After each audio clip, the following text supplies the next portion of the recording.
Muchas gracias. Muchas gracias. ¿Sí se escucha?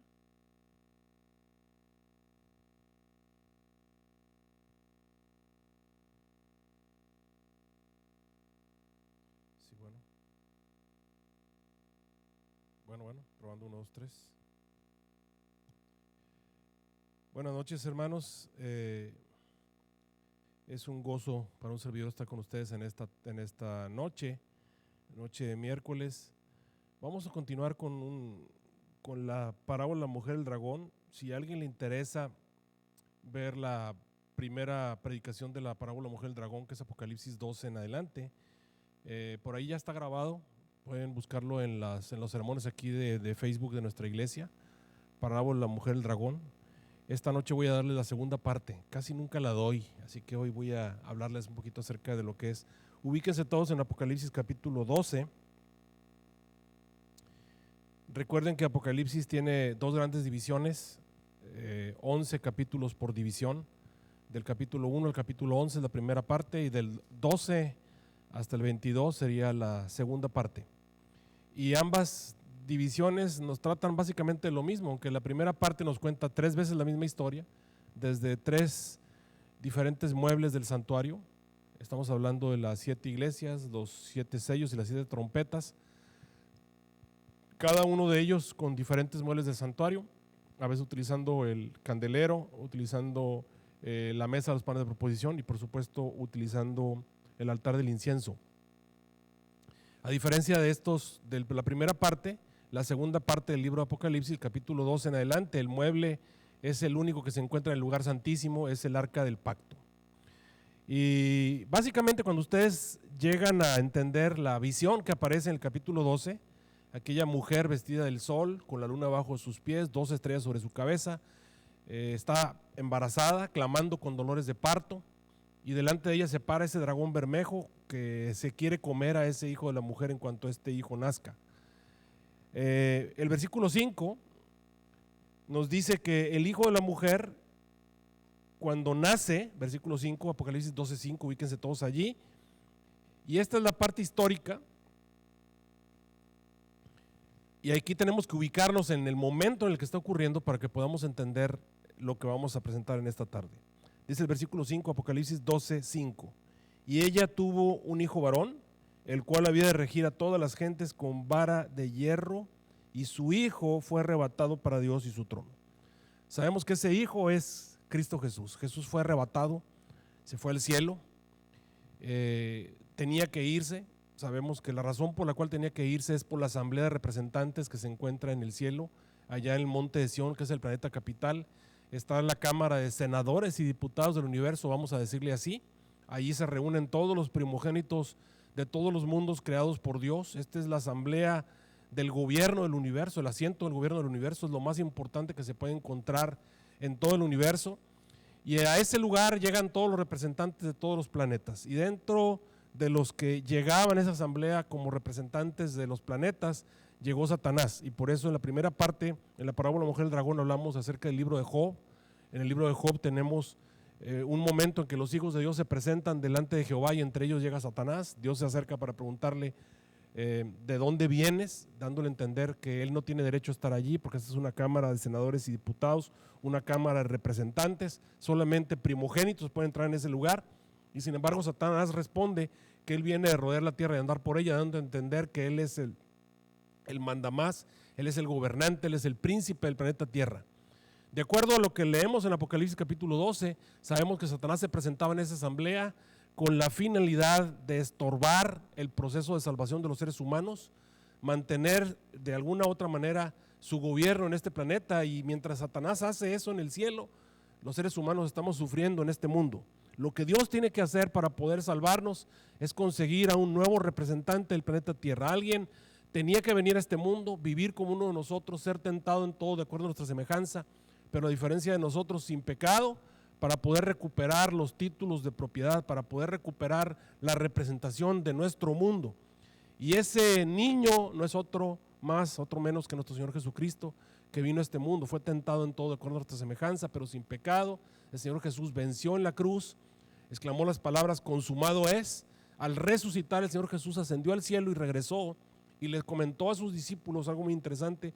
Le dijo: todo poder, toda autoridad me es dada, así como la tengo en el cielo, perdón, la tengo también aquí en la tierra, y con esa autoridad les digo que vayan y prediquen y a toda nación, tribu, lengua y pueblo, enseñándoles que guarden todas las cosas que yo os he mandado, bautizándolos en el nombre del Padre, del Hijo y del Espíritu Santo. Esto está en San Mateo 28, 19 en adelante.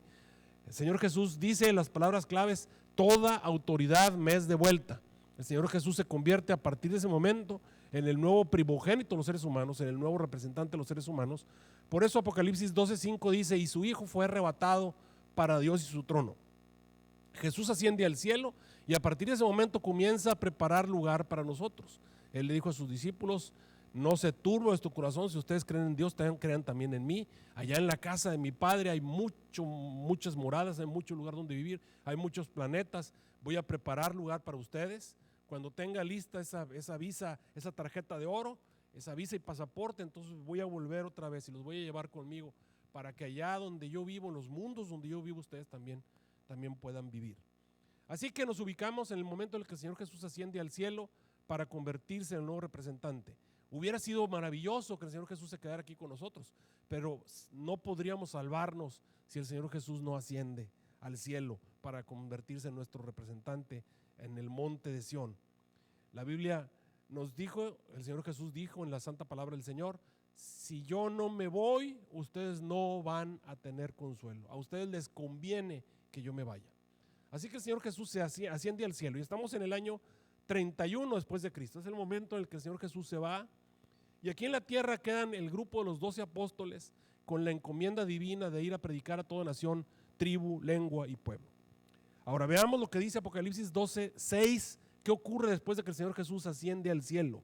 Apocalipsis 12:6 dice: y la mujer huyó al desierto, donde tiene lugar preparado para ella, para que allí la sostengan por 1260 días. Mientras el Señor Jesús está intercediendo en el cielo, tú y yo en esta tierra tenemos oportunidad de venir al Señor Jesús. Lo que nos dice que ocurrió inmediatamente después de que Jesús ascendió al cielo es que la mujer tuvo que huir al desierto. Y aquí automáticamente rompemos con cualquier idea que alguien pueda tener de que esta mujer representa a la Virgen María o a María, la madre de Jesús, porque la Virgen María, después de que Jesús ascendió al cielo, no se fue al desierto, se quedó ahí en Jerusalén. Incluso el libro de los Hechos incluso hasta la menciona que estaba allí la madre de Jesús. Así que María no huyó en ningún momento al desierto. No, esto no puede ser literal.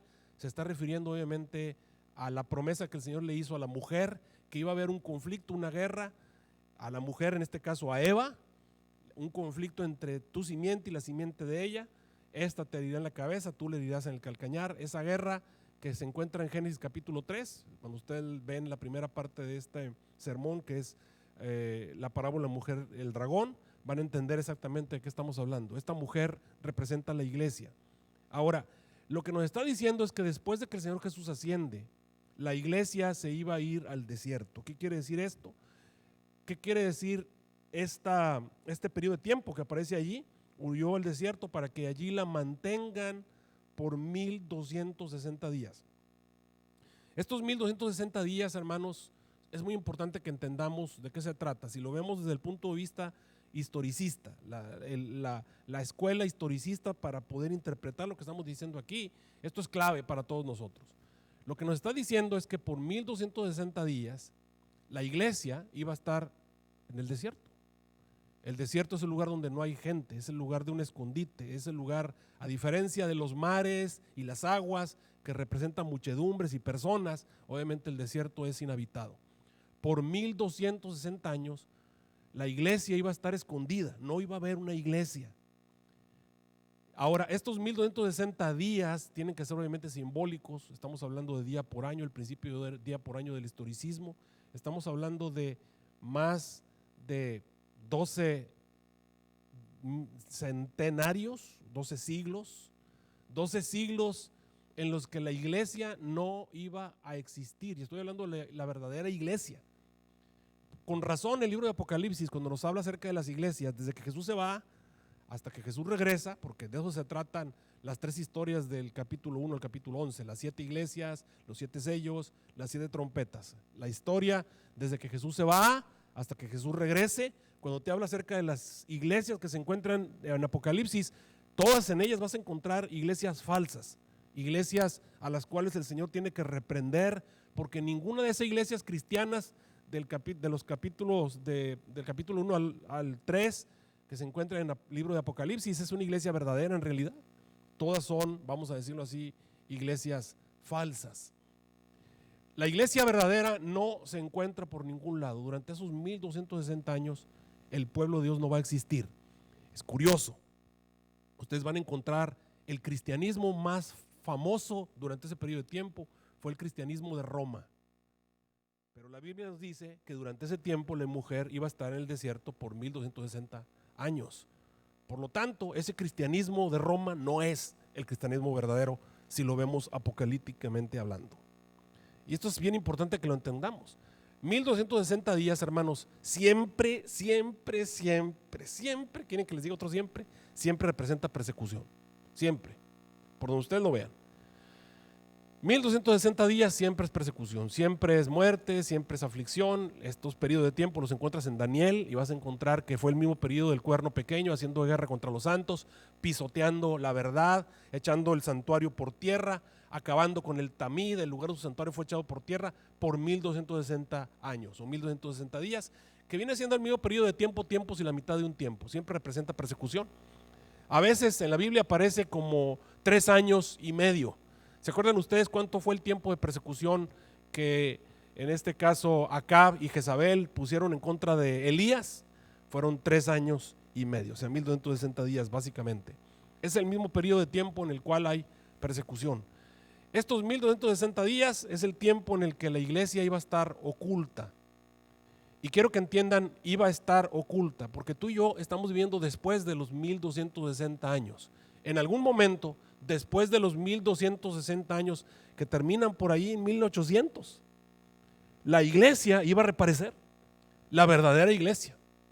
La iglesia verdadera se escondió, nadie la podía encontrar, estaba en el desierto, en algún lugar, aparejado por el Señor. O sea, los verdaderos hijos de Dios estaban ocultos del ojo humano hasta que se cumplen los 1260 años. Entonces la iglesia vuelve a aparecer. Si tú quieres encontrar el pueblo de Dios, tiene que ser alguna iglesia que surge después de 1800. Así que vamos a ver lo que nos dice. Entonces esto es muy importante que lo entendamos, porque de acuerdo a la parábola de la mujer del dragón de Apocalipsis capítulo 12, la iglesia iba a estar oculta en el desierto por 1260 años. Luego los versículos del 7 al 9 nos presentan un aspecto muy importante de la gran controversia. Dice Apocalipsis 12, 7 en adelante: y fue hecha una grande batalla en el cielo. Miguel y sus ángeles lidiaban contra el dragón, y lidiaban el dragón y sus ángeles, y no prevalecieron, ni su lugar fue más hallado en el cielo. Y fue echado fuera aquel gran dragón, la serpiente antigua, que se llama Diablo y Satanás, el cual engaña a todo el mundo. Fue arrojado a la tierra, y sus ángeles fueron arrojados con él. Y algunas personas dicen: pastor, esta batalla que nos habla Apocalipsis 12 del 7 en adelante, ¿no ocurrió antes de que Jesús viniera a la tierra? Y la respuesta es sí. La batalla del cielo ocurrió obviamente en algún tiempo mucho antes de que el Señor Jesús viniera al planeta Tierra. Esta guerra en el cielo hizo que Satanás y sus demonios vinieran a vivir a este planeta como una especie de planeta prisión. Y sin embargo, ¿por qué entonces en Apocalipsis capítulo 12, versículos del 7 al 10, aparece después de que Jesús se va al cielo? ¿Por qué nos presentan la batalla, la guerra en el cielo entre Miguel y sus ángeles y contra el dragón y sus ángeles? ¿Por qué la presentan después de que Jesús asciende al cielo? Y la respuesta es que Satanás no fue expulsado definitivamente después de que fue la batalla en el cielo, antes de que Jesús viniera. Antes de que Jesús viniera, una batalla en el cielo lo podemos encontrar allá en el libro de Isaías, en el libro de Ezequiel capítulo 12, Isaías capítulo 14. Vas a encontrar esa guerra cósmica que ocurrió en el cielo. Incluso en los evangelios lo podemos encontrar en Judas, donde nos dice a los ángeles que no guardaron su dignidad, sino que dejaron su propia morada. El Señor los expulsó obviamente, abandonaron su propia morada, el Señor los reservó bajo oscuridad, en prisiones eternas, etcétera, etcétera. Encontramos entonces a los demonios en la tierra antes de que Jesús viniera, ya estaban aquí. ¿Por qué entonces en Apocalipsis 12 aparece? Porque Satanás no fue expulsado definitivamente. De acuerdo a lo que leímos en el libro de Job, en el libro de Job encontramos a Satanás todavía entrando al cielo como representante de los seres humanos, acusando a los seres humanos delante de Dios día y noche. Ahí estaba, él se presentaba. ¿Cómo se presentaba? Con tarjetas, vamos a decir así, burocráticas, con tarjetas políticas como representante, como primogénito, como príncipe de este mundo. Es más, el Señor Jesús, cuando se encontró con sus discípulos en esta tierra, al hablar de Satanás, dijo: viene el príncipe de este mundo, y se refería a Satanás, mas no tiene nada en mí, dijo el Señor Jesús, al referirse a Satanás como alguien que era el dueño de este planeta. Obviamente, Satanás seguía presentándose delante de Dios como un falso representante. ¿Dónde? En la asamblea, en la Cámara de Representantes y Senadores y Diputados del Universo. Ahí se presentaba.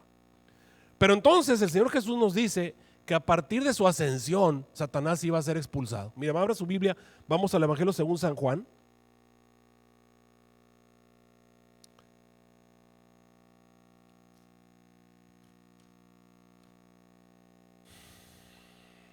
San Juan capítulo 12.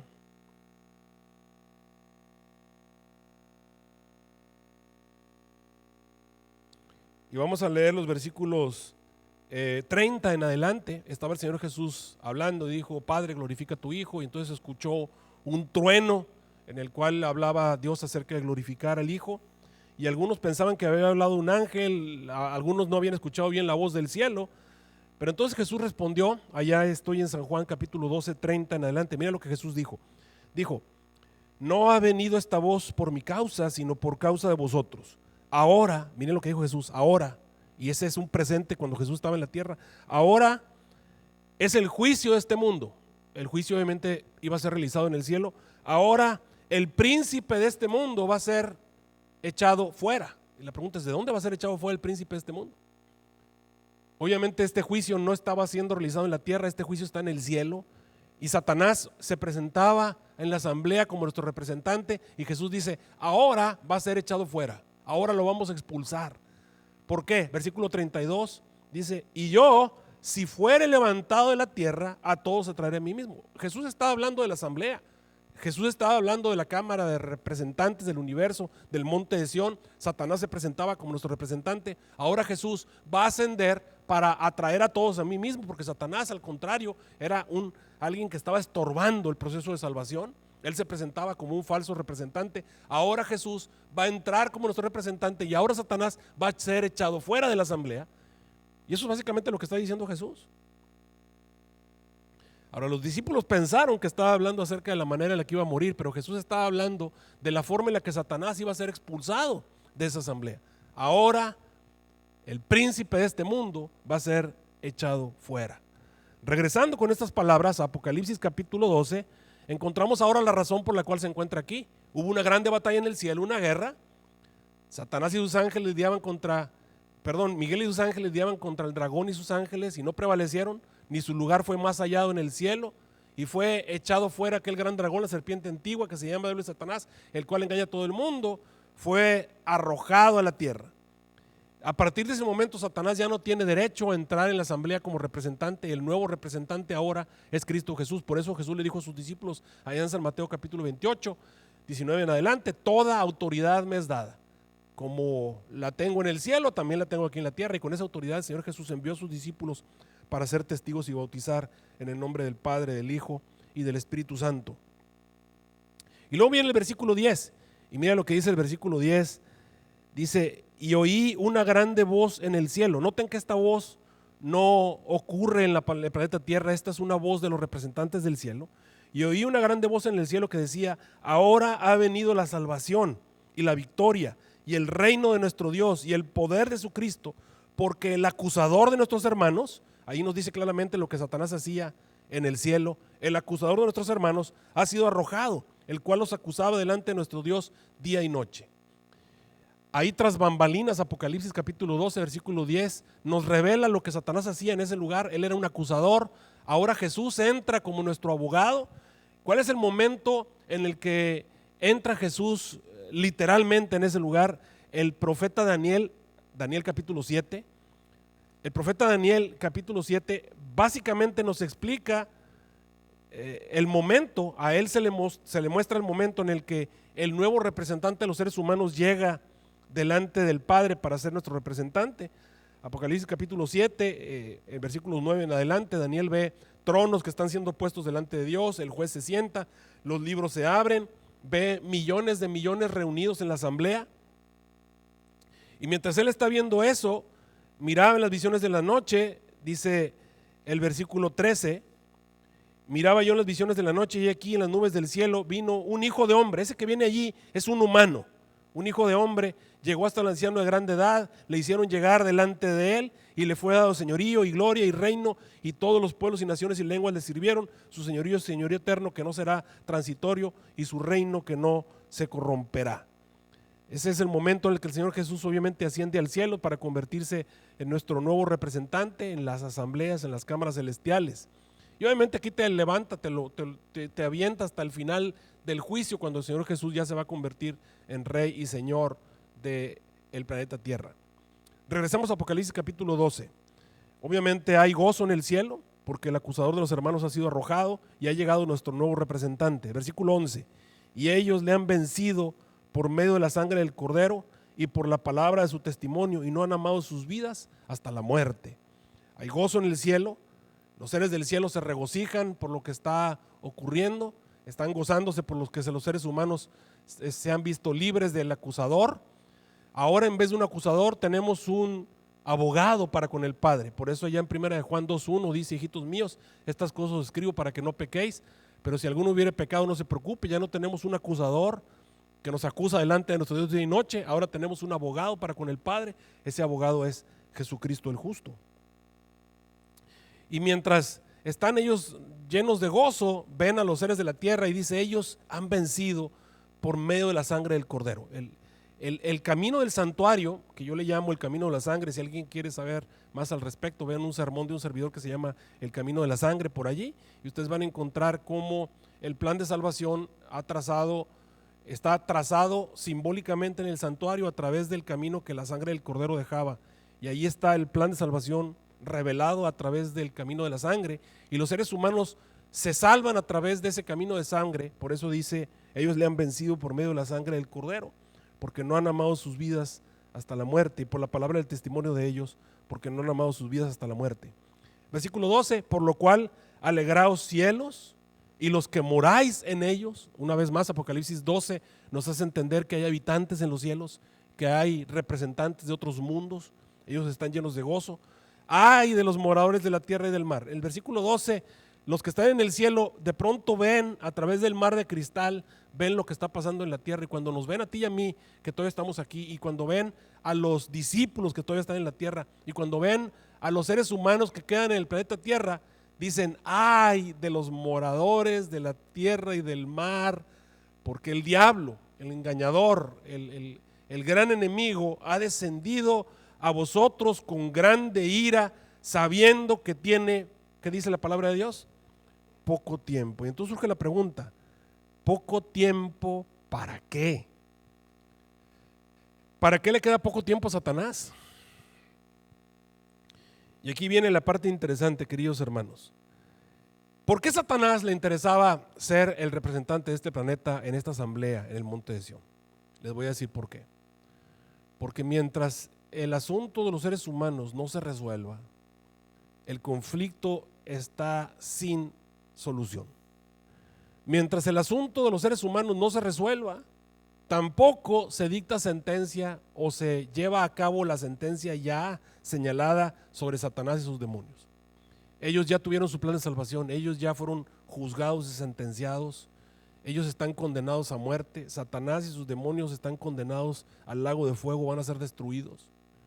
Pero esto no puede ocurrir mientras el planeta Tierra no haya solucionado este asunto en cuanto a la justicia. Mientras el asunto de la tierra no se resuelva, Satanás no va a recibir sentencia. Por eso a Satanás le interesaba estar en ese monte de Sión como acusador, como alguien poniendo problemas para que el asunto de la tierra estuviese trabado y no se pudiese resolver. Por eso era muy importante que Jesús se fuera. Si yo no me voy, dijo Jesús, ustedes no van a tener consuelo. Jesús llega al cielo y comienza a trabajar en el plan de salvación. Y mientras Jesús trabaja en ese plan de salvación, el momento de acabar con el pecado y acabar con la iniquidad se acerca. Satanás sabe que ahora sí tiene poco tiempo para que se le acabe el tiempo. Ahora, ¿qué es lo que hace Satanás? ¿Qué es lo que hace Satanás con ese poco tiempo que le queda? Dice la palabra del Señor que Satanás tiene poco tiempo, y mira lo que dice el versículo 13 en adelante. Y cuando vio el dragón que él había sido arrojado a la tierra, ¿qué hizo? Persiguió a la mujer que había parido al hijo varón. ¿Qué fue lo que hizo Satanás con el poco tiempo que le quedaba? Hermanos, si a ustedes les dicen que se van a morir, no sé, en un mes, ¿qué es lo que hacen? Van y buscan a todos sus enemigos para vengarse. ¿Por qué Satanás persigue a la mujer? ¿Por qué Satanás se va a perseguir a la iglesia con el poco tiempo que le queda? Y les voy a decir por qué. Vamos a suponer que ustedes saben que se van a morir en un mes. Pero alguien les dice que hay por allí en algún lugar del planeta Tierra una solución para el problema que ustedes tienen por el cual se van a morir. No sé, a lo mejor es una enfermedad que nadie tiene la cura, pero hay un lugar en el planeta Tierra que alguien sabe cómo sanarlo. ¿Qué hacen ustedes con el poco tiempo que les queda? Pues lo lógico es buscar a esa persona o a ese lugar o a esa noticia o a esa información que les pueda dar la oportunidad de seguir existiendo. Y eso es exactamente lo que Satanás hace. ¿Por qué Satanás persigue a la iglesia? Ahora, queridos hermanos, ¿qué fue lo que hizo que Satanás ascendiera al monte de Sión como representante de los seres humanos? ¿Por qué Satanás entró en la asamblea, en la cámara de representantes del universo, como tu representante y mi representante, como representante de los seres humanos? ¿Por qué? ¿Quién era el representante originalmente? Adán era el representante, muy bien. ¿Por qué Satanás entonces entró en esa asamblea? Porque él hizo que todos los habitantes del planeta Tierra se unieran a la rebelión. Nomás eran dos habitantes, Adán y Eva. Cuando Adán y Eva pecaron, en este caso cuando Adán pecó, toda la tierra pecó juntamente con él y automáticamente Satanás se convierte en el nuevo líder del planeta Tierra. Pero entonces viene el Señor Jesús y el Señor Jesús es tentado en todo, sin pecado, se convierte en alguien perfecto, se convierte en el nuevo representante de los seres humanos y asciende al cielo. Pero recuerden ustedes que el Señor Jesús no representa a todos los seres humanos, porque los seres humanos nacemos pecadores, solamente representa, de acuerdo a lo que dice San Juan 3:16, para que todo aquel que en él cree no se pierda, sino que tenga vida eterna. Entonces, ¿a quién representa Jesús? A los que creen en él, a los que confían en él. Jesús no representa a todos los seres humanos. Jesús solamente va a la asamblea para hablar de aquellos que como Job, son perfectos, rectos, temerosos de Dios, apartados del mal, que gimen y claman contra las cosas horribles que ocurren en el planeta Tierra. Jesús va al monte de Sión a preparar lugar para los que creen en él. Creen en Dios, creen también en mí. En la casa de mi Padre hay muchas moradas, voy a preparar lugar para vosotros y cuando tenga listo ese lugar, entonces voy a venir otra vez y los voy a llevar conmigo para que de donde yo vivo ustedes también puedan vivir. Así que el Señor Jesús asciende al monte de Sión para ser representante solamente de aquellos que creen en él. Entonces, ¿qué es lo que hace que Jesús esté en el monte de Sión? Aquellos que creen en él. Aquellos que creen en Cristo Jesús hacen que Jesús permanezca en el monte de Sión para ser nuestro representante. Ellos son los que hacen que Jesús permanezca en el monte de Sión. Ahora, ¿qué pasaría? Pensemos por un momento, ¿qué pasaría si Jesús no tuviese a quien representar en el monte de Sión? Vamos a suponer que aquí en Estados Unidos tenemos una cámara de senadores y diputados. Tenemos una cámara de representantes aquí en Estados Unidos. En esta cámara de representantes, hermanos, ¿quiénes son? ¿A quién representan esas personas que van a la cámara de representantes? A cada estado, Texas, California, Oklahoma, Nevada, Illinois, etcétera, etcétera, etcétera. Ok, cada estado envía una cantidad de representantes. Vamos a suponer que California, famoso California por la falla de San Andrés. Vamos a suponer que venga el gran terremoto. Aparte, yo tengo familiares allá en California, ¿verdad? No le estoy diciendo de ninguna manera que esto ocurra, pero lo voy a tomar de un ejemplo. Vamos a suponer que viniera el gran terremoto ese que dicen, y que todo California, todo, desde arriba, desde San Francisco hasta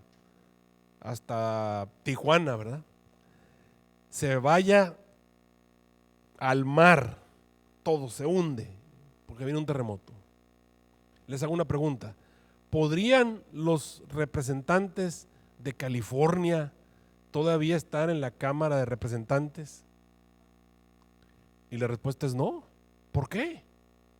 Pues porque no hay a quien representar. Así de simple, no pueden estar allí porque no hay a quien representar. Miren, el mismo Apocalipsis nos explica, en Apocalipsis 13, que es el capítulo que sigue el 12, vemos a Satanás tratando, por último, su último recurso es que todo mundo se ponga una marca en su frente o en su mano. ¿Por qué Satanás quiere, si ya está condenado, por qué quiere ponerle su marca a todos los seres humanos? ¿Por qué quiere que todos se pongan un 666? ¿Por qué?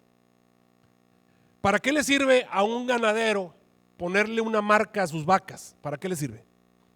Pues nada más para que se sepa que esas vacas le pertenecen.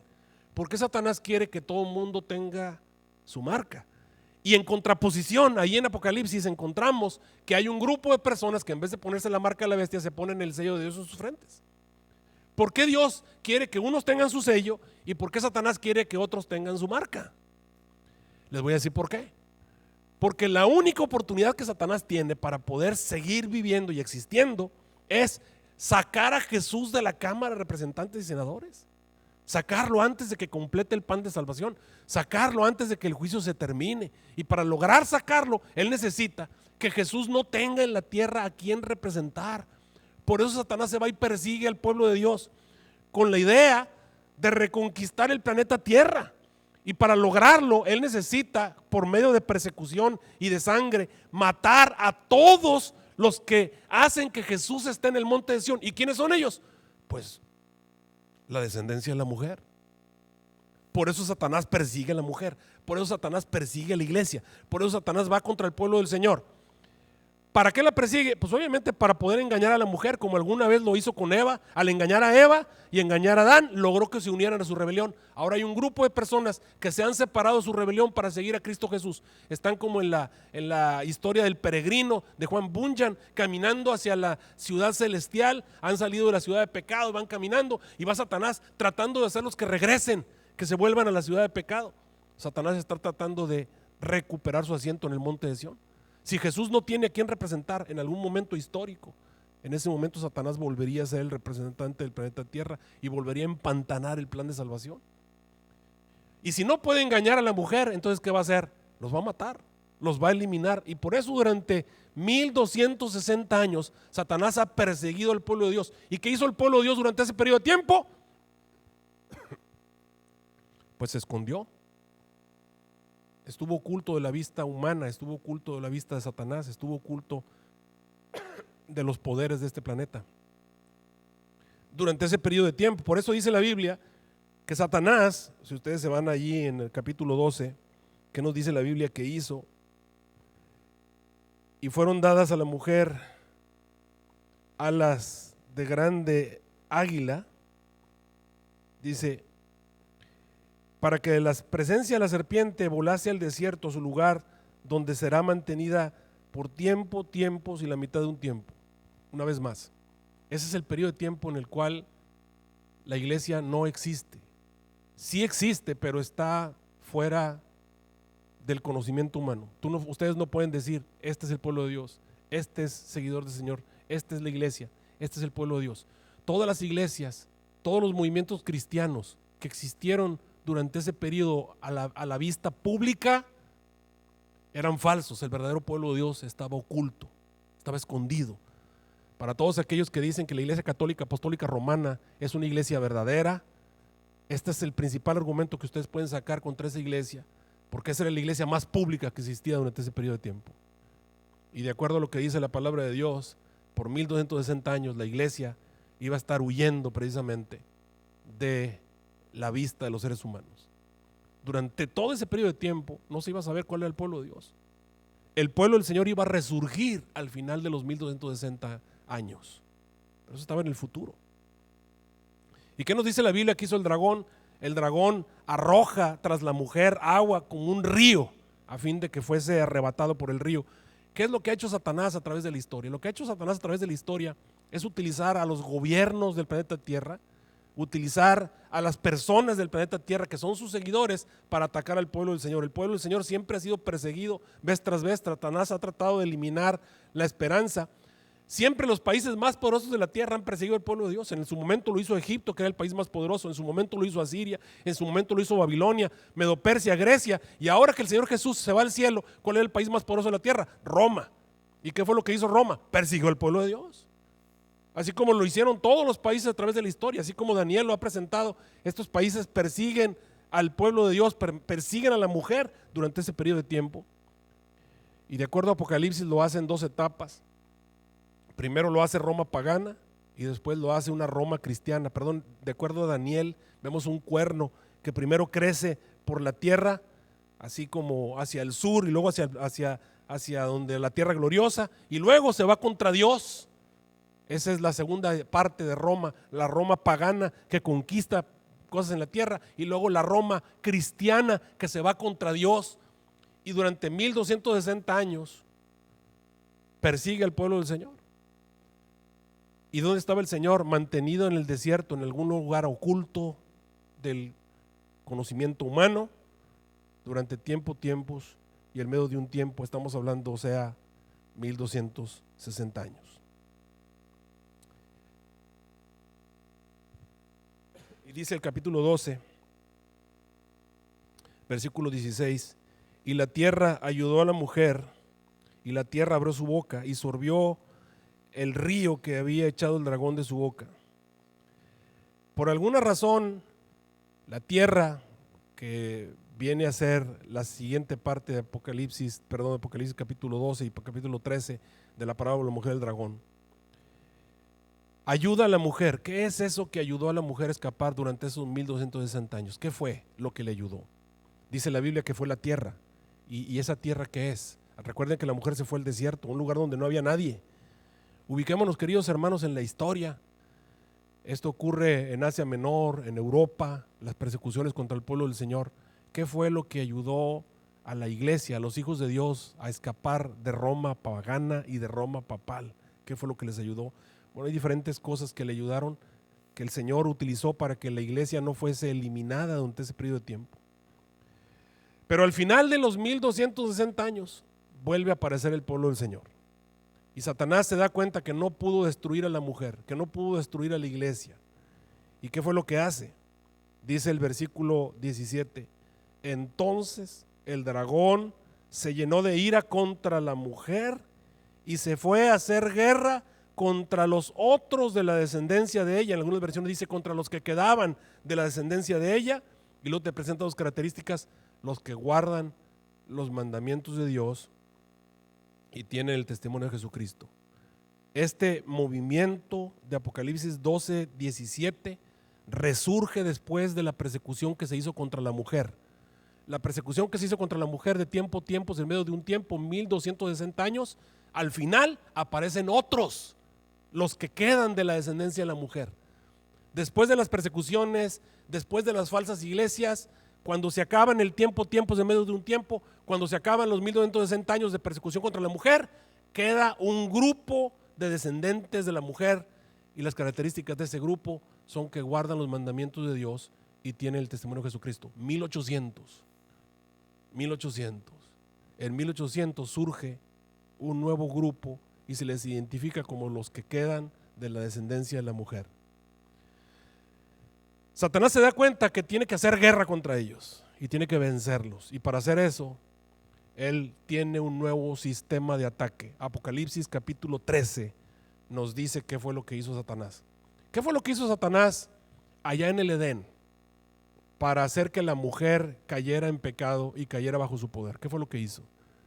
Se disfrazó, se puso un disfraz, y el disfraz fue un disfraz de bestia. ¿Se acuerdan lo que dice Génesis capítulo 3?